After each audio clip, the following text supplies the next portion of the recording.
Good afternoon and welcome to another exciting edition of Talking Sports. I am your host, Marvelous M.R. Richards, and I've got two very beautiful and also exciting in-studio guests with me here this afternoon. But before I introduce them to you, let me tell you about our partners who have made Talking Sports and also Talking Parish League cricket possible. It's ACB Caribbean, our platinum sponsor, and they have been in banking for over 63 years in Antigua and 43 years of sponsoring Parish League cricket. So we suggest for all your financial and banking needs, be sure to check them out. They are situated at the corner of Thames and St. Mary Street, and they also have the financial center, which is also situated right here on High Street. So ACB Caribbean, Simply Smarter Banking, also Cecil Charles Group of Companies, Seco Pharmacy for all your medical needs. And their experienced pharmacist is dedicated to serving the healthcare needs of all their customers, and they are situated also on High Street. Also Hutchison Limited, agents for Pine Hill Juices. So whatever your fruity flavor preference, it is easy to sip and smile with Pine Hill Juices, and you can find them on the Factory Road. Also Blue Mountain Water. It is known as the greatest tasting water and also the purest. And the distributors are mega distributors on American Road. Also plumbing and electrical, great service and good deals. Everything plumbing and electrical, all at one stop. And they are situated on the Potter's Main Road. Brands for less, where you pay less for quality branded products. And they cater for men, women, and children. And they are also situated right here on High Street. Remember, we are on YouTube and Facebook Live, and we just ask you to like and to share us with your friends. And also, if you want to be a part of this show, our WhatsApp number is 776-2866. And if you're calling from overseas, it's 1268-776-2866. Now, it is my pleasure to introduce to you our two in-studio guests. Miss Hazel Rent, of course, is the president of the Antigua and Barbuda Bodybuilding and Weightlifting Federation. And she was also a champion, but we're going to get more from her when we start talking with her. And also along with her is Kimberly Percival, and she has been a champion since she has entered into competition since 2012 to present, and she has won both bikini and also the tall class segment, and she's also was the National Sports Woman of the Year 2017. Welcome, girls. Welcome to Talking Sports. Thank you for having us. Good. First, let me ask you, Hazel, how long have you been the president of the Antigua and Barbuda Bodybuilding and Weightlifting Federation? My presidency started in January, well, like February. The election was on the 30th of January this year, so it started in February 2021. Okay, well, what got you interested? Well, I know at first you started out as a competitor. Yes. And you also went into training, and now you're an administrator. So what made you get into the administration part of? Well, I want to share some of the knowledge that I've acquired over the years, as well as try to see the sport go beyond where it is right now. Lots of things are happening internationally with bodybuilding, and I want to help make Antigua be part of all that. Very good. Now, from the time that you were competing as to now, has much changed? Oh, lots of change. Lots. There have been lots of changes. Like Kimberly just went to World. That was a long-term dream when I was competing. Right. There weren't that many opportunities available for us, and internationally, the sport itself has changed. The powers that be that control the things at the higher level, that they have changed things, so it makes it easier for us down here in the Caribbean and so on. Fantastic. And Kimberly, first of all, let me congratulate you, because now you have now made the IFBB. IFBB Pro. Yes, International Federation of Bodybuilding. That's Fantastic. What it stands for. What does this mean to you? I think if nothing else, it says that no matter where you come from, you can achieve the highest possible level in bodybuilding. I think that was my biggest takeaway, going into the show from a small country up against, bigger countries, up against girls that compete countless times a year. It would have been their first time seeing me, and I think it was very gratifying to know that it doesn't matter how popular you are, how many social media following you have, it just comes down to what you present on that night, and being able to see Antigua walk away with that grand title, it's just means the world. Fantastic. Were you intimidated at any time? For sure. For sure. Or you say like all local people, oh, I'm gonna bang No. I don't think, as you said, from 2012 to 2021, I don't think there's ever been a point that I've stepped on stage and not been nervous. And I don't count that as a bad thing. So I guess it's a personality trait. Some persons just have this level of confidence always. I guess that's not necessarily me. It's not a case that I'm terrified or scared, but nervous that whatever. Just wanted to do well. That's of course. And this year would have been my first year competing as a pro. So World Championships was my second competition as a pro. So I did not necessarily go into that with an expectation. It's my first time on a very big stage, very big competition with lots of girls, as I said, that have a longer running tenure than I would, especially as professional athletes. The judges are familiar with them. So there was some nerves there, but I think just before stepping on stage for the first time, Bernard said to me, just do what you do at home in your kitchen. That's what we call all my promise videos. And I kind of took a breath and said, okay. Good. And yeah, because they normally say that we sound better when we're in the bath singing, eh? so you go out on the big stage and you sing like how you sing at home, yeah? That's what he said. So I tried a thing, and they fantastic. No, Hazel, as the president and so of the association of federation, what are some of the challenges and so that you have, because for Kimberly to go and compete overseas, faraway places, I'm sure it takes a lot. Well, yes, it does. Like everything else, finance. That's our biggest concern right now. But I guess everybody else will say the same thing, because we're all internationally in this worldwide pandemic. But finance is our biggest challenge right now. The athletes, they're doing their best. They're working even within the constraints that we have. But yes, finance is the thing.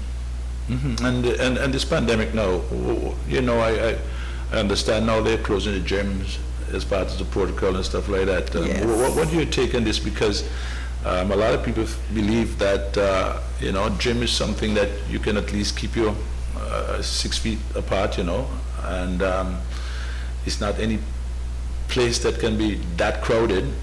So how is it affecting the athletes? Maybe Kimberly, if she wants to weigh in on this, she can also do that. I think the athletes are aware of the struggles with the COVID, and they want to train. But it's not only athletes that go to the gym. So it's not just them alone.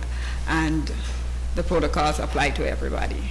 And though you might have serious athletes who are willing to follow the protocols, there are others who might not want to, and that brings a blanketed thing over everybody. Yeah.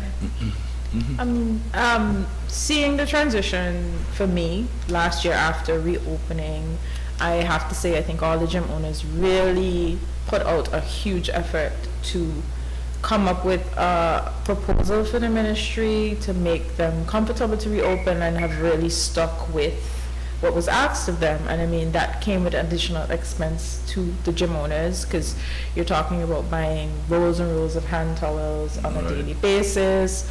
I know with Restream, Mrs. Ryan would have cleaners on the floor all day. So every hour on the hour, the cleaner goes through the entire gym and sanitizes, mops. And just so many different things. You're limiting the amount of persons that can be in the space depending on your size. So I really, I feel for them in having to, lock down their employees, their members, missing their members, etc. But I agree with Hazel. I think when numbers got to a certain point, it was inevitable. But I am genuinely hoping that as the numbers go down, although they may not be back down to zero, that some level of consideration will be given to gym owners. Because I say to people all the time, I go to the supermarket and I've witnessed it. Yeah. People go to the wash pump and they do this. But the thing is, they barely wash their hands and they walk in. I don't know who touched the apple, the water, the oats, the whatever on the shelf, and then I pick it up and I go. Whereas when I walk into the gym, I have to wash my hands. My temperature is taken. I'm given an individual bottle with an individual cloth. I sat on this bench, I wipe it down, and the person coming behind me just that was one of their protocols. They likewise have their own sanitizing spray and cloth. So let's say I forgot, the next person coming out of due diligence would then wipe down. So to me, the gym was actually one of the most sanitary spaces, public general spaces that you had people moving through. And then on top of me sanitizing before and after and somebody else sanitizing, you then have the cleaner that's there every hour and the hour still wiping down. Whereas I go to the supermarket, I don't know who's touched this bag of oats, that's right, this push basket, whether they actually wash their hands or not. So I really hope some consideration is given. I think besides speaking from an athlete who obviously utilizes the gym for my sport, there are a lot of people that use the gym as an outlet for, frustrations. You're sitting behind a desk all day and you just need that physical activity. We're all very constrained in terms of social interaction, etc. And sometimes just having that outlet is necessary for mental health and just general wellness. It's not something to be taken for granted or written off on the basis that, oh, she's a bodybuilder, so she wants gym to be open. There are a lot of people that need it for other aspects of life. Well, how did you first get started? What made you get interested in the sport? I think it was State College. And I joined Barrows, and as it is, somebody see you work and I was like, yeah, I've thought about competing. I remember I was totally against it. Like, no, not gonna happen. What are you talking about? And I attended my first nationals. I think it was Simon Boulevard that year. That was 2011, and I sat in the audience kicking myself the entire time. I should have been up there legitimately. And then I think that was the August, and the November I did the Torturers Classic. I was like, okay, we're gonna do this. I don't know how we're doing it, but we're doing something. I kind of just walked blindly into it, but that was the first time, and I never missed a year since then. I mean, 2019 was rough for me, and that was my last year as an amateur. I actually had to have surgery in February, and on that basis I had to opt out of doing nationals later in the year. I think it was July, and I remember bawling, bawling. I was at work and I'm bawling, I'm at home and I'm bawling because I'm like, I'm really not going to do nationals, like I'm going to miss a year. And I had a compromise with my coach where I said to her, if I have to give up nationals, I'm going to do the show in Barbados, which was Darcy Beckles in July, because I think nationals was August. If I'm going to have to give up nationals, I'm doing Darcy Beckles. I need one show. And did it and walked with your pro card, walked with my pro card. So, fantastic. Sometimes things just align the way that they're supposed to. But this question's for anyone of you, really. What does it take? Well, in preparation, your diet. Tell me, what do you do before competing? I think it'd be a good perspective to get, Because I look at you guys and say, you guys probably don't eat a lot, but you're so well trimmed, You definitely get good perspective, because I think from Hazel, she come from a more traditional bodybuilding perspective, a vegan perspective, and then you'll have mine. When I started, I wasn't plant-based. I wasn't plant-based, but training, I kind of went into it more and more. I think I gravitated towards healthy body, healthy lifestyle, eating everything else. Make it one full package. Right. It complements my training, complements my rest, complements my overall outlook and the way I feel. I consider myself to be a healthy person. Now, other people who are not plant-based or vegan, vegetarian, anything like that, they take a different outlook to it, but the results are still the same. Right. We still all have to do what it takes to get the kind of physique that you want. You still have to do all the training, you still have to do all the rest, you still have to make sure you eat properly and don't overeat or don't overeat the junk, or you still have to do all those things. It's a total complete package. It's not one over the other. And dietary lifestyles doesn't make that big a difference. It means some of us may have to work a little harder in terms of getting the right kind of food at the right time, but it's basically the same. Kimberly. I think for me, what does it take? There are so many factors. I mean, what I need to know also, right? Yes.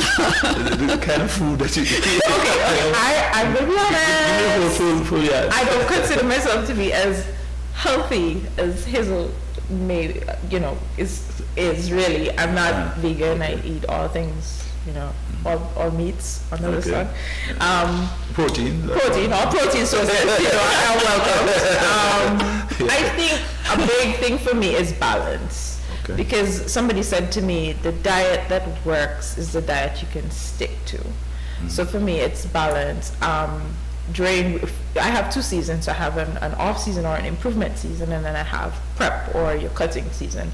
Essentially, the off season is the period where you take in a little bit more calories, and it kind of fuels growth. So you're lifting a little heavier in the gym. It gives you the opportunity to build and grow and reshape and develop the weak areas or whatever muscular changes you need to make for your next coming competition season. And then the prep or the cut is where you then trim back on the body fat to showcase all the hard work from the off season. Typically in the off season, I'm not super strict with the options that I eat. What I do is monitor how much. So I would still have my indulgences, whether it's some ice cream or a coconut tart, or something sweet, or pizza, or whatever the case is. But what I do is I monitor how much of it. So for instance, I won't get up every day and have ice cream, or if I'm deciding tonight I'm going to have an indulgent dinner, I might be a little bit cleaner throughout the day. So let's say I'll have some oats and some fruit, rice and fish, because I know I'm going to be a little bit more indulgent later in the day, that sort of thing. So again, it's balance, because I think I would go a little crazy if I was just broccoli and chicken breast. So in order for me to be, and then what the off season does for me, it kind of resets me mentally and physically, so that when prep is about to start and I really have to commit to being strict about what I eat, sticking to my quantities and cardio and so on, I'm mentally prepared for it, because I've kind of already had that little bit of a reset. So then on prep, you throw in additional cardio and you start to pull back on how much carbs you're having, or maybe your carb sources. I tend to lessen the bread, but I still have wheat, to be honest. I might pull back on the pasta, maybe swap in brown rice. So it's just kind of swaps and reductions in amount of food that I'm eating. In terms of training is more or less the same. Off season and on prep. The only difference is a higher amount of cardio during prep for me. But that's pretty much it. It's just balance. That's the best way I can put it. Yeah. But how do you manage this along with other things? Because I mean, it's not something that you're full time in it. No. Right. So how do you manage? You like what you like. You have to like it. You like what you like. You like what you like. It's a love. It's a love. It's a love. I mean, it's really fulfilling to see your body transform on the basis of what you do. So what I see on stage is going to be determined by what I commit myself to doing off season. And that's all that I need to be mindful of. Yes. And that's all that keeps you motivated. Because if I slack, if I don't do what I'm supposed to do, then I'm not going to be happy with the final result when I'm on stage. So I guess it's no different than a person that might want to go to, restaurants every weekend, and they just love food and want to try new things. So for me, gym is my thing. It's my outlet. It's my avenue. Yes. That's where you do it all. That's where you feel fulfilled. Right. That's where you say, well, I've done my training today. If I get up this morning and I didn't train, all day I'm miserable. All day I'm miserable. Yeah. But I get up tomorrow morning and I train, I'm like, I'm on top of the world because I have done what I wanted to do. Yeah, you look forward to it. Like, what is your thing? The thing that you could do bang on. And I feel like it's just sports in general. Like, you couldn't give it up. You could not look away, couldn't stop watching it's kind of the same thing, you like what you like. Okay, but this but no, this pro card that you're on, right? What does it mean when I say what's different now to before? When you said amateur, what is the difference? It's essentially a graduation. So we all come into sport as amateurs, and essentially, if you want to say it, a pro qualifier is almost like a test or an exam, where the judges determine if you are the best of the best, you're ready to compete amongst the best that have previously been selected. So you compete as an amateur, you do a qualifier, and depending on your placing or how you win, and if you qualify for your pro card, then you're elevated to the pro level. On the pro level, you have the opportunity to compete and actually win cash, whereas most 99.9% of amateur shows that is not an option. Your goal as an amateur is to earn your pro card, essentially. And then once you've had your pro card, then you have a free-for-all competing as a pro and the ability to earn cash from those shows. Okay, so pro equals cash, money, money when you compete. Yes, right? basically. And depending on where and the level of the competition. Yes, the prize money may vary. Different. Yeah. Okay. So what are the competitions now that you want to go next to, or to compete in next? I mean, you've dominated the nationals. I can see. You now starting to make your waves on the Central American region. So what next for you? Anything that's available. The thing is, once you've become a pro, it's just a case of my willingness to compete over and over and earn for myself, but it's earning prize money, earning the status, along with doing well, may come with other opportunities, whether it's sponsors, etc. So on a yearly basis, shows vary. Most promoters repeat their shows annually, so I think around January or February, the list of shows for 2022 would come out, and at that point I then sit and decide what do I want to pursue for this upcoming year. For sure, I can say that I have full intention of defending my title. So that would be Arnold Europe champion and world champion as well. This year, usually those two events are separate. Arnold is usually in September and Worlds is usually in November, more or less like a wrap up for the end of the year. Because typically for World Championships, you either have to win a previous pro show to qualify, or you can qualify on points, I think. there's, let's say, the top 10 out of the point system may qualify for Worlds. And then they normally have World Championships in November to kind of round out to say, okay, who is the best out of all? Because of COVID and limitations, they merged the two together, being Arnold and Worlds, which is why I have 2 titles coming out of one event. So I'm not sure if next year it will be split again, and if any case, if it is, I'll definitely defend at both at 2 different time frames, and if it isn't, I'll be at the one joint event nonetheless. So that is the one show I know for sure. St. Martin was an event I did this year in July that actually qualified me for my win from St. Martin, qualified me for Worlds. I would love to again defend there as well, because that was my first pro show and my first pro win. So I'd love to defend that as well, and I guess anything else that's nearby in the region. But as Hazel said, a big factor is cost. You can imagine a trip to Spain is not cheap. And if I have to do it twice next year, so but I'm not gonna let that limit me. The idea is to hit the ground running, sourcing sponsors, etc., and making sure that bodybuilding and one thing, sponsors love winners, so I mean, once you keep winning, well, I should hope that the sponsors jump on board, man. I hope so. If you want to slide a little note with the names I should reach out to, I have no problem. I don't mind. I don't mind. We do whatever we can. Yes. But tell me something. Is there anything that that would assist you in your preparation, right? That is difficult to get around here, or it's too expensive, or if it comes in from overseas, the charges of what do you call it?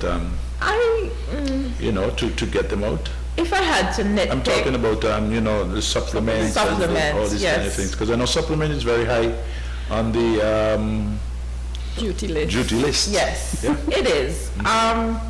Honestly, if I had to nitpick, it would be supplements. But personally, I prefer, if I'm going to go to a sponsor, especially where now as a pro, I can't compete locally.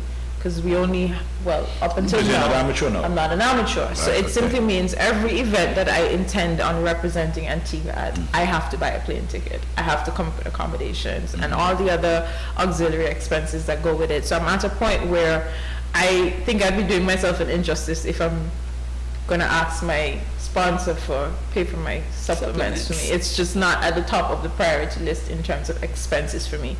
The way that I'm looking at it, personally, I don't supplement a lot. I do maybe some whey protein and vitamins, so my multis, fish oil, joint care, maybe creatine, maybe some BCAAs, basic stuff.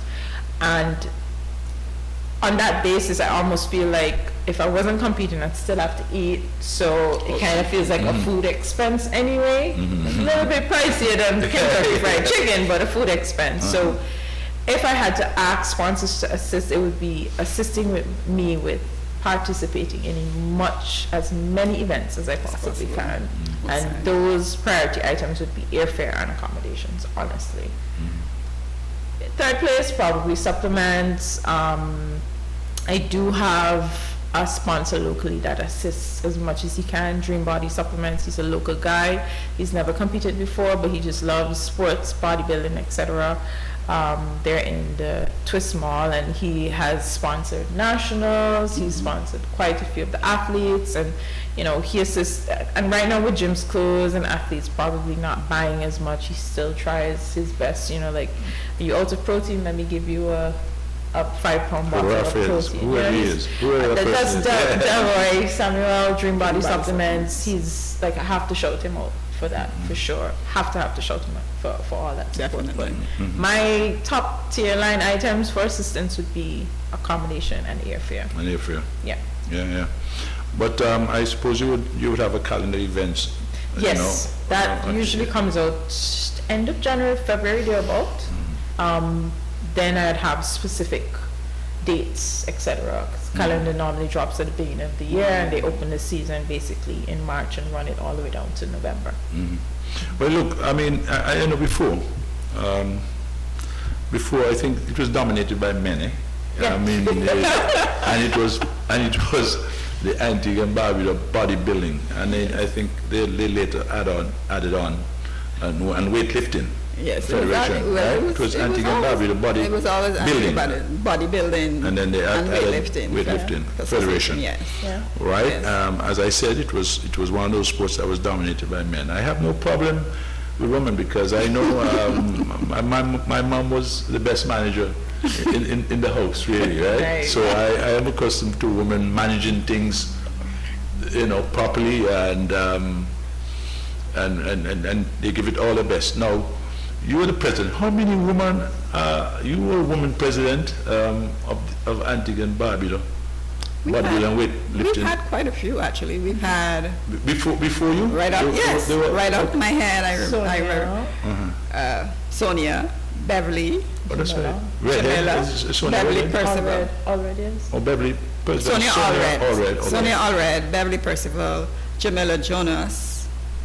I think that might be That's it? Yeah, I think that might be it. Yeah. So how many executive members now in the that are women? Oh. I mean, because I realize that this association is moving, the federation is moving well. So it has to be dominated by women. Female touch? Huh? It has to be. So. Well, Yeah. the women on the committee 5. Wow. Mm-hmm. There's myself and Kimberly, and then there's Marvet and Sharonda and Melissa. Yeah. Yeah. Yeah. So Hazel, president, myself, vice president. Marvet is Mama Richards. long-standing, forever and ever secretary. Then Sharonda Greenway Greenway. is assistant secretary, also an athlete, and Melissa Seaford has come on as public relations officer after I would have gone up to vice president. So, and those 3 persons are current and active athletes as well. Okay. Well, when you're competing, so with in bikini and tall class and stuff like that, I mean, you've got to prepare for the judges, right? Yes. So you know what the judges are looking for. Yes. Right? So what is it that you try to get to look, your For appearance? bikini specifically? Yeah. Well, I have to say, for our association, we put a lot of effort into educating the athletes, because as you say, it really comes down to you need to know what the judges are looking for in order to do well in your category. So annually we have judges workshops, posing workshops where the athletes can come. They get first-hand guidance from prominent athletes within their federation, within the category. They also have the opportunity to speak with judges. Mr. Errol Williams, which is our head judge, international judge, he normally has a whole PowerPoint that takes you through the whole thing. As you mentioned, bodybuilding was originally male, and it was bodybuilding and then women bodybuilding. Now you have so many subcategories within that. And as Hazel mentioned, I think the idea is to appeal to a wider mass of people, of potential athletes, because not everybody wants to be super big, not everybody wants to be super ripped, but there's still like a little niche or a place for you as a person that may want to be a little smaller. And each category has its own specific required size and leanness and weight has anything to, okay. Yep, weight in some instances, and vascularity and cuts, and it varies. So in my mind, bikini is what I would call the smallest and least muscular of the female categories. For us, what they're looking for is we're judged from head to toe. So hair beautification. You don't want super large muscles or super ripped or cut or hard or grainy look. It's feminine, a nice X frame, so a nice shoulder to waist ratio. They're judging your overall presentation, whether you're doing your poses according to the rules and guidelines, and just an overall fit female aesthetic is what I would think. Confidence has a big part of it as well. Confidence is what I think bikini is and what they're looking for basically for bikini. Fantastic. We are talking with Hazel Rent, the president of the Antigua and Barbuda Bodybuilding and Weightlifting Federation, and also with Kimberly Percival, our national champion and pro IFBB Double B? BB, yes. BB, IFBB champion. So, just to let you know, of course, that Talking Sport is brought to you by our platinum sponsor, which is ACB Caribbean, Simply Smarter Banking, also Cecil Charles Group of Company through its pharmacy, Seco, and also Hutchison Limited, and they are situated both on one Seco Pharmacy is on High Street and Hutchison is on the Factory Road, along with Blue Mountain Water, and from mega distributors, along with plumbing and electrical, and also Brands for Less. Yes. So tell me, Hazel, what are the goals now of the association? What is it that you would like to see? Once we get over this pandemic situation? Well, like Kimberly mentioned just now, we've already started our education of the athletes. Want to continue that, and me personally, I'd like to see Antigua host a pro qualifier and perhaps a pro show. We have, 10, 12? 10 pro athletes in Antigua. No? Yes. Mm-hmm. And I would like to have them the opportunity to showcase themselves right here for Antiguans to see a pro show. Yes. That's something that I have been kind of like waking up every morning with. Right. And I would definitely like to see that happen. Hopefully in 2022, pandemic would be on its way out, and we can start really making some progress in that. Whether or not we'll start planning. What do you think would be a good venue for it? Multipurpose is the best. It's multipurpose, not multipurpose. Yeah. No. Cathedral. Cultural Center. Cultural Center. Dean Lake Cultural Center. Cultural Center, yeah. Is the most fitting venue, offering most of what we want. Mm-hmm. There's nowhere else that we would have to do a lot of infrastructure to whatever other place we do besides that. Mm-hmm. Yeah. The only problem with Dean Lake is that it's kind of small. The seating capacity. Yeah, right. Yeah. For numbers, yeah. Right. If you want to get numbers. Yeah. Yeah. Somebody mentioned to me the other day, you don't always have to have the auditorium full, but if we don't have the auditorium full, we're not going to make any money. That's right. Yeah. That's right. So, and it is the funds that we get from the shows that helps to provide the athletes to be able to go overseas and compete at that level and raise the level a little bit, raise the bar, get them to do more. So hopefully, if things works out, we will be able to have a pro show 2022. Yeah. Tell me, Kimberly, do they test athletes at these events? When I say tested, you get tested? Mm-hmm. Okay. Yeah, we're governed by WADA. WADA, the World Anti-Doping Agency. Yep. Okay. So we have random testing all the time. Oh, there's random tests. Yes. Mm-hmm. Yeah. Mm-hmm.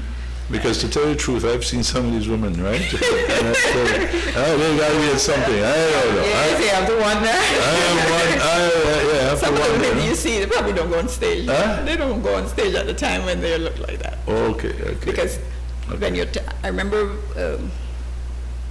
in the 80s when they were testing the first three places in each category, and that's when this kind of eased up because it's costly. Mm-hmm. But that kind of like let people understand you can't come to a competition with all that in you because it will be tested. So that's why randomly now. So they would just rather than Pick you don't know who, when, or how.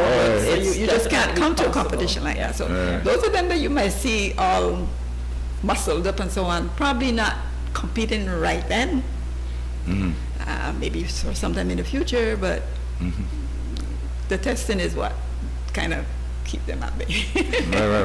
Right. But I do know our athletes in the region. I mean, there's WADA for the world, and then there's RADHA, which is a regional anti-doping thing. I've actually never, that's the first time. There's a regional one. I think it's in Barbados. It could be in Barbados. And what they do is that once you, for example, if you're talking about athletics, right? I mean, Usain Bolt maybe just coming from a party or something, and somebody knocking his door, I mean, and hey, let me get the sample, So it's random as well? It's random, yeah, Okay, yeah. okay. That kind of thing. It's not that the same with... Not at your room door, but at the competition itself. just at Because the competition. I've been to a CAC before, and they have like a random pull where you just have to pull, and depending on the color ball that you got would determine whether you were one of the persons that right. tested. Because as Hazel said, I think it's a cost thing. So what I think they're trying to do is put athletes on guard that this is not acceptable, and you can't be the one to be tested, and you don't want to, the country gets fined, your federation gets fined, you don't want to put yourself or your country through that. So on that basis, although they're not testing 100% of athletes, there is the potential that you could be the one that's tested. So it's like, don't do that, because at the end of the day, it affects not only you, but the country, and there's suspension, and there's fines, and there's a bunch of other stuff, because generally... And banned. And banned, Yeah, the etc. athletes get banned. Yeah, so It's 2 years before, I don't know if they have changed it. I'm not sure. Do you get assistance, any kind of assistance from the IFBB? When they say, No, not from that direction. No. I mean, in financial any kind of assistance for that matter. What assistance we would get is educational wise. Yes. And if we're going to put on a pro show or qualifier like I was speaking about, they would Help bring in coordinate that. have to coordinate that and bring in judges and stuff qualified international judges, etc. But financing, because they're governing everybody, the whole world situation, and I guess on that basis, funding is not going this way down the line, it's going that way, But to piggyback off of what Hazel said, her goals for next year, I think for me it's one, to see an increase in athletes on stage, and two, to see a little bit more support from sponsors. As I said, with the win for me wasn't just me. I think I wanted to resound and say to both athletes and corporate citizens that we can make an impact and we can do well. So be willing to invest in us, be willing to help us make that impact on the international circuit. I want to see personally more of our amateurs, not only pros, get up and step outside of just the national stage, because a lot of times they compete and only do nationals. It's like you have to go out there and get the experience, get the feedback from the judges to know how you can grow and progress and where you need to go. So for me, my hope for next year, both as an athlete and as an admin, is to see a lot more of our athletes putting themselves out there. Yeah. Now, you were the National Sportswoman of the Year 2016, 17 or 17, 18? 17, 18. 17, 18, yeah. Apart from the announcement that, and the Sportswoman of the Year 2017 is Kimberly Percival. Listen to me. What else did they request of you? For my taking is that when someone wins a prestigious kind of award like that, I put you to work too. When I say put you to work, to go into the schools and to represent the brand, so to speak. And yes, and to motivate young people and stuff like that. Actually, that was not my experience. It was just the awards. I think for the format is, let's help fund you to continue to be excellent at what you do. So what I did receive was the cash prize, which of course would have gone towards continued improvement and travel, etc., etc. But in terms of, as you say, maybe a campaign to boost morale or get youths or young people involved or interested in sports, no, that was not done. But that is a very good suggestion, actually.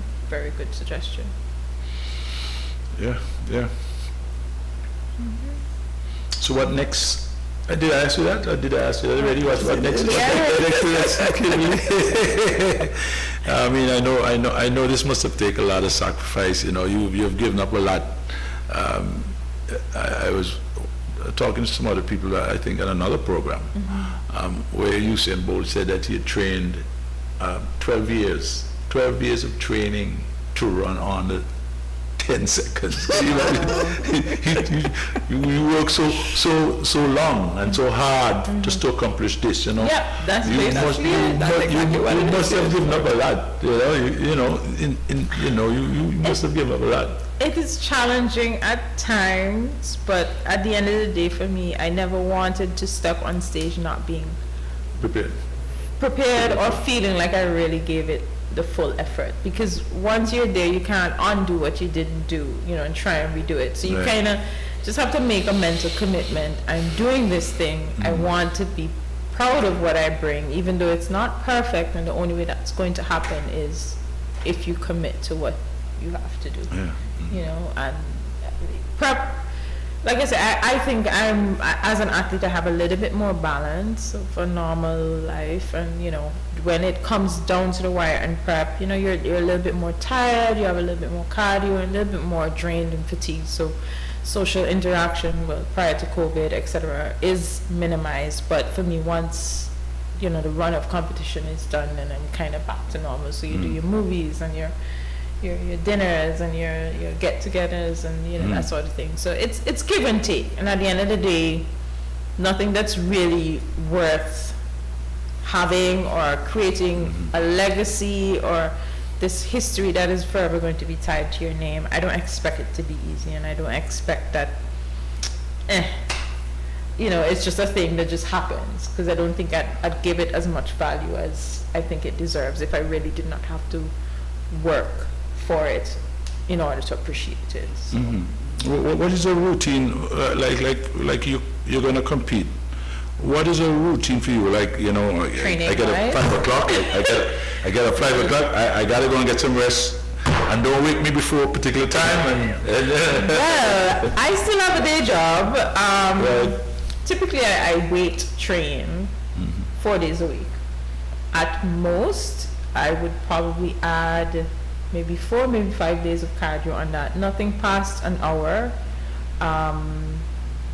I try, especially deeper into the prep, I try to be in bed by maybe 9:30, 10, and I'm typically up at 5, because I would get up, do my cardio in the morning, get breakfast, go to work, train, and then repeat, because of course I have a day job. So you kind of have to find a way to do both, along with all your other regular responsibilities, sister, mother, daughter, wife, all of that, because you still have to be those persons, right? Although you're an athlete. So it just takes planning, scheduling, and just committing to the routine. So for me, Sundays is my day of sleep.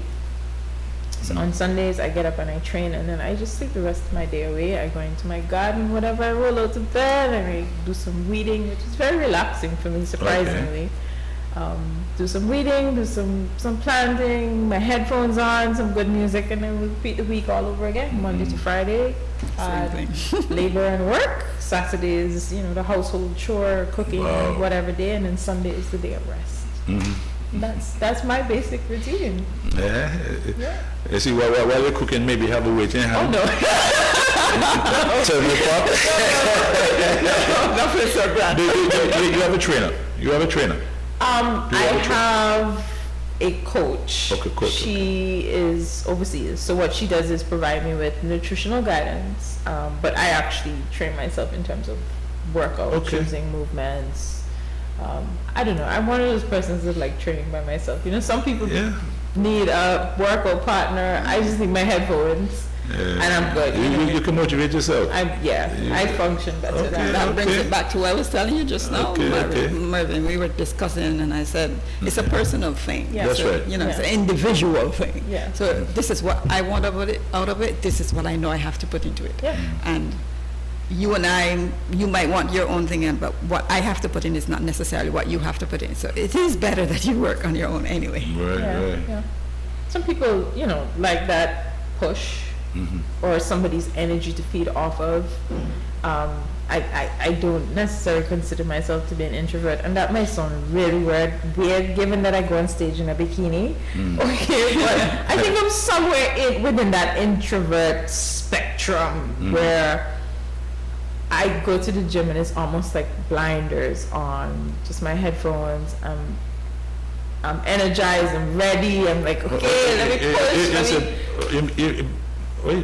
What you said, blinders? Blinders on. Oh, I thought you said blinkers, just that you don't see anything on the side. But exactly. That's it. And just kind of push myself, whereas you might have another person that thrives better off of having a partner and their energy pushing them and them pushing the partner. That's right. It varies. Everybody's method is different, and what you need is different. But personally, I just like training on my own. No, Hazel, as a president, do you know if, I remember there was an assistance program at the ministry, for associations. When I was there as director of sports, and, for the associations to submit, early as to their plans, their calendar events that they want to attend, and, and then once you submit it to the association, they may assist you maybe with a ticket or something. I heard of something like that. It was official. You have never tested it. I heard of it actually just about last week or so. Last week. And but it wasn't official, so I'd have to look into that. Yeah. I think you should check that out, right? It's not something that you will submit like this week and expect to get a result next week. Next week, no. They want it long in advance, so they can to know that the association is functioning, yes, and functioning properly, and that you have a plan. We do, and then they would assist you. We do submit information to the ministry, like a budget at the beginning of the year. At the beginning of every year, but specifically, I think a lot of times geared at funding nationals as the main event for us for the year. Sometimes things are tight. Let's put it that way. Things are tight, and you may not see the check. but I think we have not seen the checks. I think if nothing, bodybuilding has shown that in spite of our limitation and challenges, we seem to find a way to make it work. Make things work. One of the big things I think for us is hosting the first virtual national championship this year. That was something that we really, really fought hard to make happen. Having to cancel nationals last year as an athlete, I know that was devastating. Although I wasn't going to compete, but just working so hard and then hearing it's not happening. So we committed ourselves to making it happen this year. Although we wouldn't have had an audience in house, but just to give the athletes something to work towards, to stay motivated for, and just show that COVID is here and we kind of just have to adapt. We have to find a way to not stand still and just allow it to derail us entirely from what we're trying to do, and we pulled it off. I feel like the national championships was fantastic. Have to commend every single athlete that pushed through in spite of gyms being open and closed, and still made a valiant effort to cross that stage. Every single one of them to me were champions in their own right for even doing that. A lot of people are like, you're still doing this thing, it's COVID, and you can fall into the trap of just being very pessimistic, very negative, and the idea was to stay in a positive space, find a way to maneuver around and go forward, and we did our part with making the stage available, and they did their part times 3 in crossing the stage. So it was a big achievement for us, and I think it proves that no matter what our challenges are, financial limitations or otherwise, bodybuilding is going to find a way to make it happen. So tell me something. Some of your competitors, did they know of Antigua, like a place called Antigua? or they're saying, where is that? Quite a few people asked. Yeah. A lot of people Where is, there's an Antigua. In Guatemala, I think. Right. Somewhere, yeah. That a few persons were influenced, and we said, no, it's in the Caribbean. But then you also had the people who I follow that then said, oh, I know you, we're following you from so and so and so. They may not know where Antigua is, but they kind of, because we're all, social media, and we're all within the same sport, you tend to follow fellow athletes and see what they're doing, what they're training, etc. So I got quite a bit of that. The twins got a bit of that, because a few people walked up and said, that you're married to him, right? And that's your sister, right? And we were just like, look at that. Let's the little dot in the ocean, and people know who we are. And then you had the persons who didn't know, and now they know. So anyway you put it. No, they know. Thanks to you guys. Tell me too, when at the Central American Championships, right? And bam, your name was called, and so how did that feel? Tell me, what was the feeling like, and did anyone like when you see in the States people started to throw mics, like a lot of mics at you, and the camera is going on. How was that? At CAC, that would have been, when was my last CAC? 17 about. It wasn't that dramatic, Okay. My first CAC, I remember I would have competed for a while locally and had not been selected for CAC, and I always make a point in highlighting that, because sometimes people think once you win a national championship you're automatically, no, because at the end of the day we have a panel that is going to look at you and kind of determine if you're where you need to be, or if you're competitive for that level, because again it's no longer local, it's a step above. Right. So I think I would have competed a few times locally, and then I got selected to be a part of CAC, so I'm over the moon, because I'm like, what? I get to go somewhere, That would have been St. Martin, and I think that first CAC I took second place, and then the following year was Bahamas, and that would have been my first CAC win, and again it's just, wow, that happened. Then you go and you look at your phone, like, that happened. Then you come back and you're super motivated, and you're like, all right, next year we have to come and we have to improve. At least that's always my take. As much as the successes have come my way, I always, even on the flight back home, it's almost super immediate. Like, all right, what do we have to do to stay where we are, or to improve on what we brought, and we have to, keep pushing forward, or, it's just always a progressive vision for me.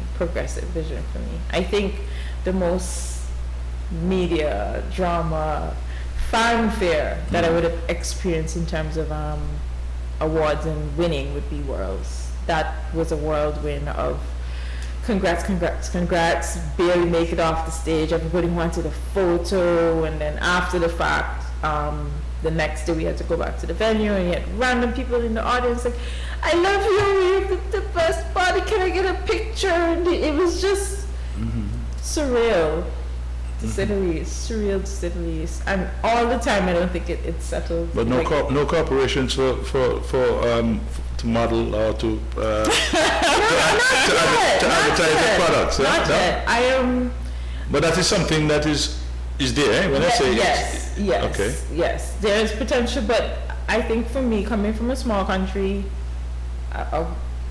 one individual, I think what I probably need is, I want to say, assistance in how to navigate or probably find these opportunities, so to speak. So I've kind of made a commitment to myself to make sure social media is very important, because a lot of times corporations, that's what they kind of use to gauge your reach or your relevance. So I, over the last few years, have made it my point to make sure my social media, my Instagram is relevant and it has meaningful information on there, whether it's diet or watch me journey through my prep, or this is how the form for this particular movement is supposed to be, just informative relevant information to my sport and to myself, and I'm just hoping that somewhere along the way somebody would want to partner and brand all that good stuff. You like know? you see, like Blue Mountain Water.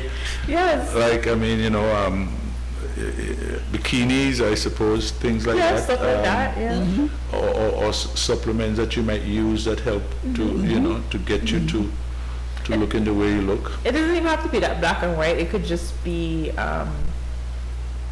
something within the health and fitness realm of existence, and you just want a person to represent your brand related to that. Right. Yeah. But I find around here, you know, that we don't use our local people enough. You know, we tend to still stick to what comes from outside, you know, and little do they, you know, these corporations understand and know that when you use the local, that the people can identify with, that sometimes it moves much more than what you get from overseas, because, you know, but especially the younger minds. Especially the younger minds. That's correct. And they are the That's future. correct. Yeah. That's correct. But you know, it's something I think I'm gonna try and find a way to navigate and make happen. Yeah. But maybe do you have a team, like a team? No. You have to you have to start looking to put little things in places. You take care of that, and I come back and report to you as to look, push a couple of things to you and say, look, we got a little offer from so. What do you think about it? Do you think we can do that? I might need to get some management to Yeah. But it's easy for you. You're married now, and you're also married to a person who is also interested. So you both have the same interest, right? You find it easier, and for sure. It's much easier now, right? Yes. Before, I think Bernard's first competition was 2017, and I kept, you know, digging him inside, trying to think now, trying to think. And I remember that prior to that year, I was prepping, and we're in bed, and Bernard drops in the bed, eating a bowl of Fruit Loops. You know, Fruit Loops just smell glorious. I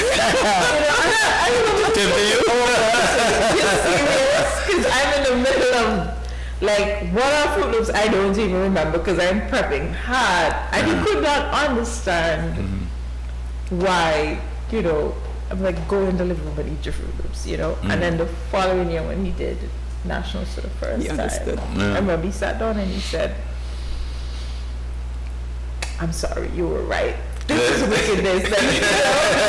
So I think him coming in as a competitor now, understanding we kind of know how to coexist with each other when we're in that space. We feed each other, motivate each other. So if he's having an off day, I can kind of see and know how to get him back into a positive space. And likewise, if he wants feedback on something, I can give it. If I want feedback on something, it's a special thing when you and your partner share a common interest to that degree.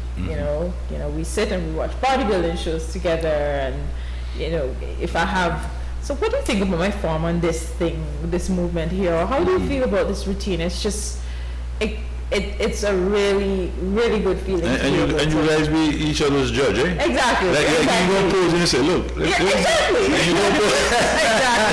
He's working on his routine. He's just transition over that one, and we're there, we're breaking it down, and it's a really unique experience to be able to share that with your partner. For me to make him proud, and likewise for him to make me proud, and for us to do this thing and represent ourselves, represent our last name, represent the country, even competing together. Like, that is fantastic. It's a once in a lifetime feeling to say, all right, let's go, spouse, hand in hand, let's do this thing, let's carry this flag, so it's and maybe somewhere down the line they may have a Mr. and Mrs. Maybe. But is there any time that you're prepping, or he's prepping and you're not prepping, and that could be a difficult it has time where you indulging in something that he can't indulge in, and he's indulging in, as when you said you guys were in bed and he had these things.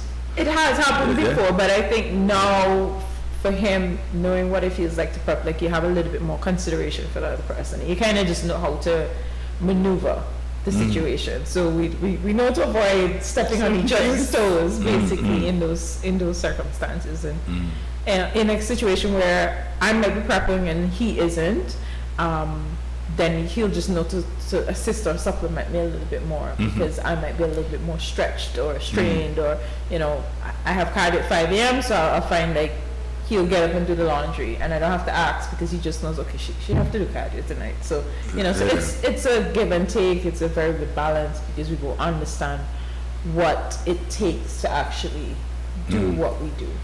So it just works. Hazel, when you were competing, who did you look towards to? Did you have anybody that was an incentive to you? At the time, there were bodybuilders like Linda Marais, who was Miss Olympia all the time for about 10 years. There was a girl from Guyana, I don't remember her name. And there was also Lena Marais from Trinidad. Those were people that I looked up to when I was training. But bodybuilding, female bodybuilding as it was then, is sliding out. They're trying to get it back in now, but we didn't have bikini fitness and those things at the time. It was strictly bodybuilding. Well, that's right. That's right. Yeah. But which is this weightlifting part of it? I do know that in the Olympics, right, that when they have weightlifting, you know, you see these guys and they try to get something up here, and as soon as they hold it up for maybe 5 seconds, they'll drop it, you know. That is the weightlifting part of it, is it? Yes. That's a different. Is how much is like the amount of weights that you can? Yes. Yeah, lift? it's a how much you can lift. Contest. It's a strength contest. Whereas bodybuilding is more aesthetics. Right. So you do the work behind the scenes and then showcase the physique. With the weightlifting or powerlifting, it's a demonstration of How strong. for specific foundation movements, like a bench press, squat, and a deadlift. Yes. We have hosted a powerlifting competition a few years back. It is something we're going to try and, you know, grow and expand a bit more. Because I know sometimes you find a little athlete, man, you know, he doesn't look like a bodybuilder, but he's strong like that. He could take the weight, you know. Yes. I think he's trying to hint something at us. Noted, Mr. Richards. Noted. Yeah.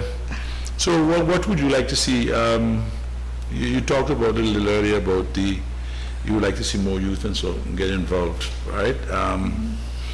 You know, there's always one thing that they've said about, you know, young people should not lift too much weight, you know, it kind of stunt the growth and whatnot. So education would be important, very important in that respect. And if you were given a chance maybe to get into a couple of schools, you know. For sure.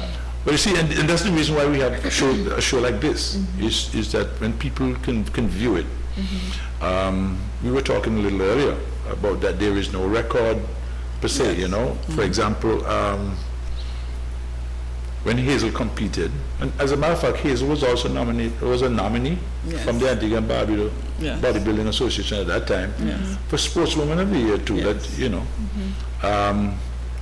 So I'm saying, with the education of these young people, you know, is to tell them that, you know, you shouldn't lift a certain amount of weight before you become a particular age, and what's the benefit of this? What can a young person take away with being a bodybuilder? A bodybuilder, and with I think a level of commitment to a goal and consistency. Bodybuilding can provide that, in addition to Hazel's highlight about health, you know, being mindful of how you eat, what you put into your body. All of that is kind of the forefront of it all, and then at the end of it you just end up with a fantastic physique almost. I think for the youth, we kind of need to prioritize the importance of starting off with somebody that knows what they're doing and not just going to the gym and lifting willy-nilly Yes. and lifting as much as possible, because a lot of times that's how we start. You kind of just go in there and do a thing. The thing with bodybuilding, it's not required for you to lift maximum amounts of weight at any point in time. You know, it's more so about taxing the muscle in a constructive way, in To develop. to develop it. development. So you actually don't require to go in there to overload your frame, and overload your joints, and overload your body. Bodybuilding is very technique specific and very targeted work, and that's why you will find somebody comes out with all this detail and shoulders and lines and cuts, and that's not just from going and lifting super heavy and just throwing weight around. That is from detailed, concentrated, focused work. So I don't think bodybuilding would be a negative impact on Kids, a youth no. or a person, you know, still in And their there are growing- competitions for children as well. Yeah, in their growing stages. I Yes. think starting younger would give them an advantage for even more productive careers, so to speak, down the Yes. line, because they already have the foundation and they have more time to. And it sure help grow with the into discipline as it. well. You can, they'll be a much more disciplined child and Yeah. focus on what they want to do. Can you imagine a child who's training and is not going to be like, can I get the bread, butter, and cheese today? But like, mommy, I need my jasmine rice and my chicken breast, you know? So it could be of a benefit for sure. Yeah. Because obesity is something really Yeah. around now, and we I think what they call it, comorbidities. Everybody seems to have comorbidities these days, like high blood pressure, high this. COVID brought up that. Brought out, highlighted them. the shortcomings in terms of our health status locally. So, But what is it after? Okay, after you would you stop competing, right?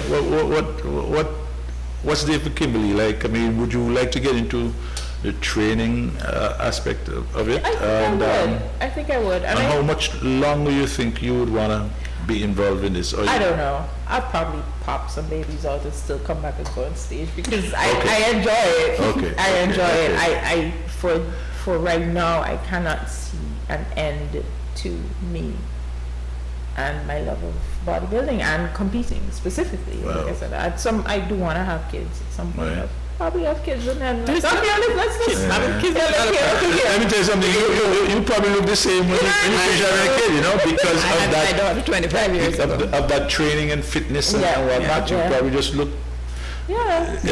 I had my daughter this year, and I competed again the next year. next year. I won And one. Yeah. Fantastic, yes. You already have that. regionally as well. That That's right. foundation, right? That's right. Having babies is not.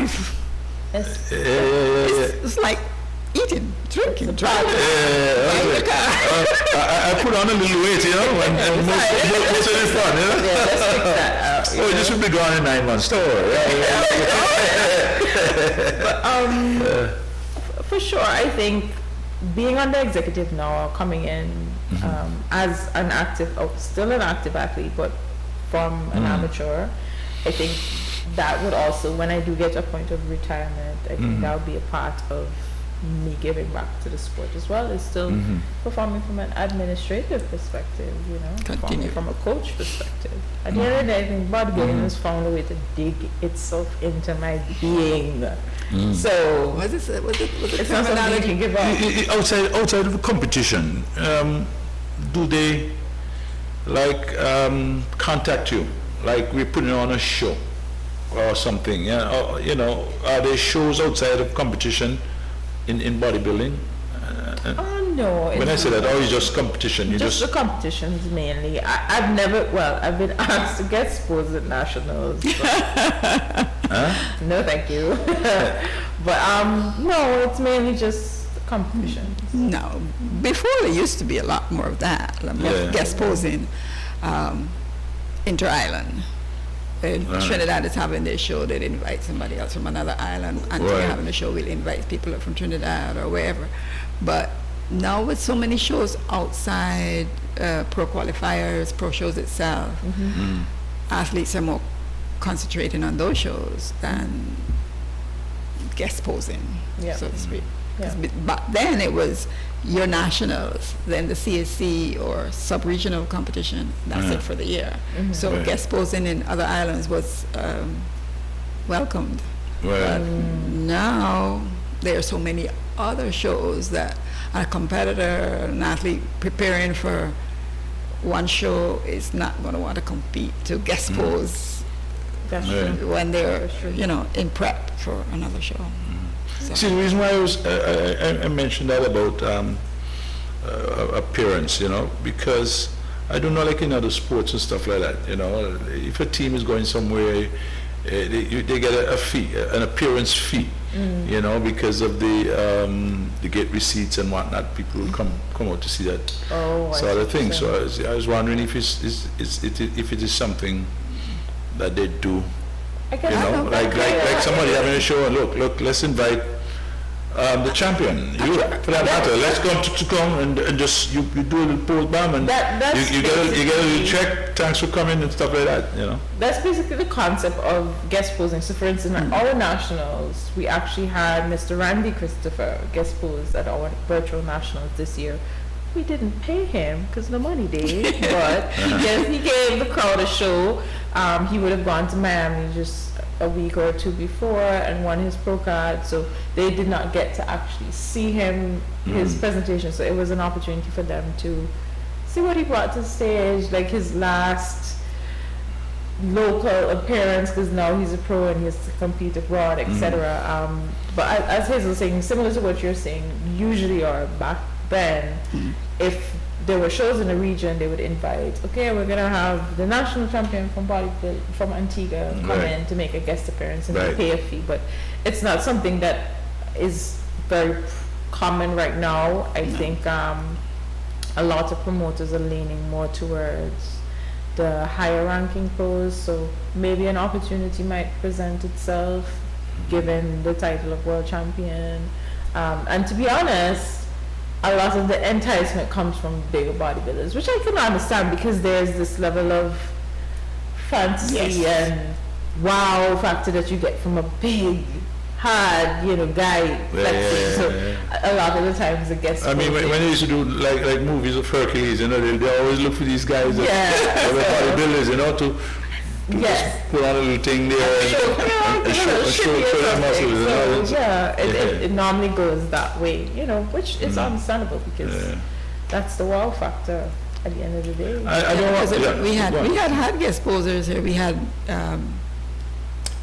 the same Glenda Murray from Trinidad. We had Darren Charles too from Trinidad. And I went to St. Kitts when the Glenda Murray had come down from, she was Miss Olympia at the time. She had come down to St. Kitts. And there was some other one. But that time, like Kimberly said, it was easy. I mean, they didn't all look in competition condition because it was mostly out of their off-season time. So they didn't look as hard or as ripped or as conditioned as they would have been for a competition. But they looked far better than what we were accustomed to in the region, and we can see, what we need to attain to, what we need to aspire to, what we need to work towards. That's where you gotta go. Well, maybe that's something that we need to push. We should, I think we should bring that back. Because Randy's show performance was entertaining, to say the least. Yes, it was. And for, like Kimberly said, for those who didn't see his performance in Florida, then they've gone to see it and they said, okay, well, maybe that's where I gotta work to do. That's where I gotta go. So I need to, because when I was competing, I always thought, let me look to the level above myself. Yes. I never rated the local competition because then you don't work towards anything else because we're all here. Let me look at that. So I would go out to the islands if I get to hear there's a national, so I can see who I'll be competing against in the sub-regional competition and so on. go down to Barbados. Spying. Trying to say nice, but she was I didn't have much else to do. Now there's social media. You can see everything on social media. I would have to buy a magazine, and there's no guarantee that when I buy the magazine, I'm going to have something in there to see. So I would get on the plane. I go to Barbados, I go to Guyana, I go to St. Kitts, wherever as long as I hear their national is on, because those are the people I will be competing against, Dominique and all that, and that's what I did. Now there's social media, you don't have to do that. But do you know we had a Mr. Universe? Yes. Mr. Paddy Winter. Paddy Winter. Yes. And even nearby there was a guy by name, I think was Serge Newbrett. I think he was from Guadeloupe. I mean, just next door. I'm skipping a jump here. So in those days, those were the kind of people that we would look to. We've heard about Arnold Schwarzenegger from that. He did movies now, and the kind of. Well, that's a show Kimberly into Arnold Classic. Yeah. That's the same Arnold Schwarzenegger. Arnold Classic. Did you get a chance? Was he there? I mean, no. Usually he is, but because of COVID, what they did was a video call in, actually, and he spoke and gave his commentary and that sort of thing. But usually he is there, and usually the winner gets, the whole handshake and picture at the end. It's okay. And so you say, can I co-star in your next movie? Terminator 5 or something. Uncle Arnie. Yeah? Uncle Arnie. Yeah. But did you get a chance also in your traveling to meet anybody of interest? No, this trip was very. You mean in general? In general, yeah. No, I'm pretty sure that when they're interviewing those other people and ask if they've met anybody of interest, say, "Oh yes, I met Kimberly." I actually recall seeing Phil Heath. Seeing who? Phil Heath. He's a eight-time Mr. Olympia. No, 7. I think he's going for his 8th. Right, in Barbados. I've seen because Barbados actually brought in a few of the big boys. Barbados was really for guest posing. Right up in those kind of things. Most of my exposure to those top tier level athletes would have been attending Darcy or participating in Darcy in Barbados. So I've seen a few of them. Cedric McMillan, Phil Heath. I think there was I can't remember his name, a gentleman there from Aruba as well, but some good guys. So when you look at those people who you're competing against, right, and the years they've had in the sport, and you were just a beginner, As in on the pro level,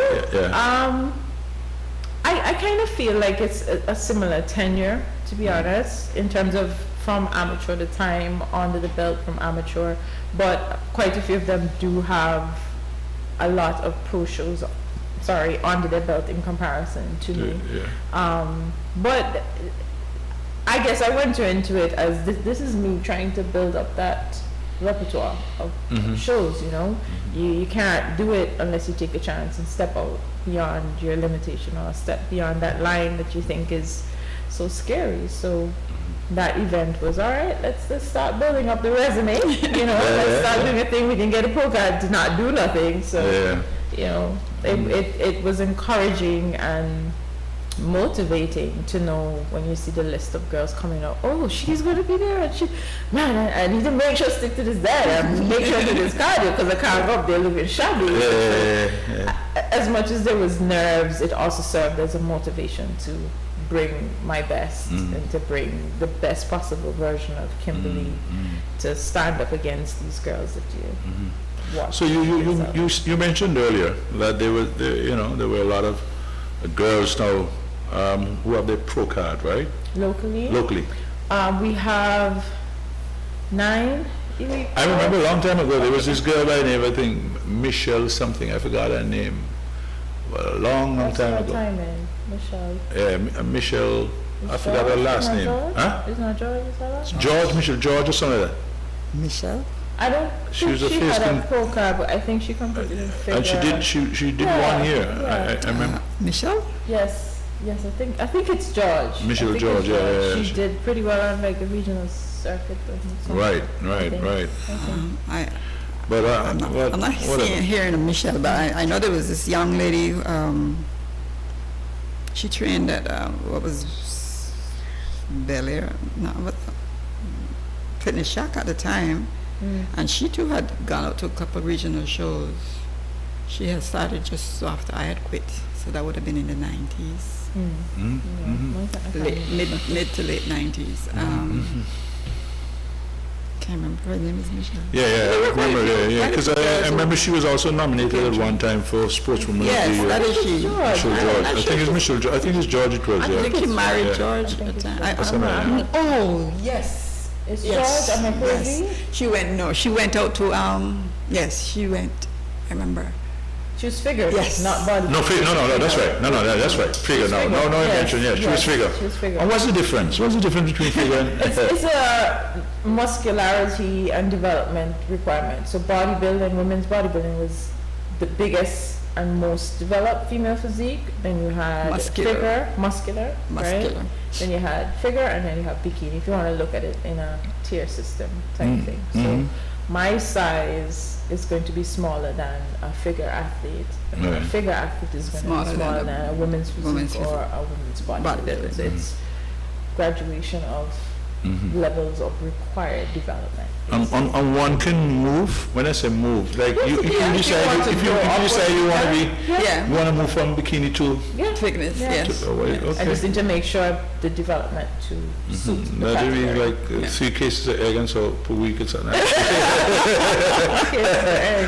hear about all that. Like if Kimberly wanted to be a body fitness athlete now, she'd have to get a lot more muscular than she is right now. I'd have to get a lot more muscular. Okay. I'd have to be a lot more lean than what I bring to bikini stage, because that's the requirement for that particular category. And then beyond that, she has to still be a little bigger and a lot more cuts, showing much more definition.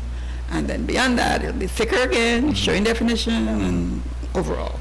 So it's like right steps. Levels. But I give you a little joke, because I remember at one time, when they had this competition, they would get the locals to judge it.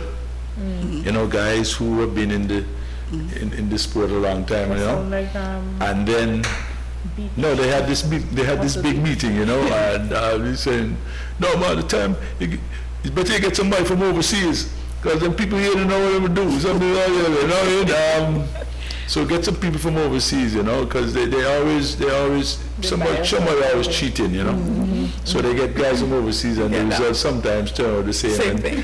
And they argue the same thing. But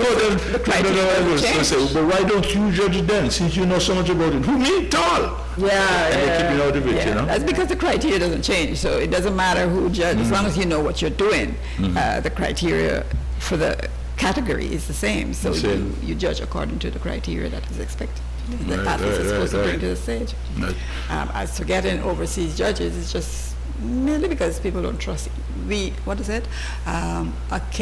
person is never a king in his own country. In his own country, a king has no honor in his own country. There you go, that's it. Yeah.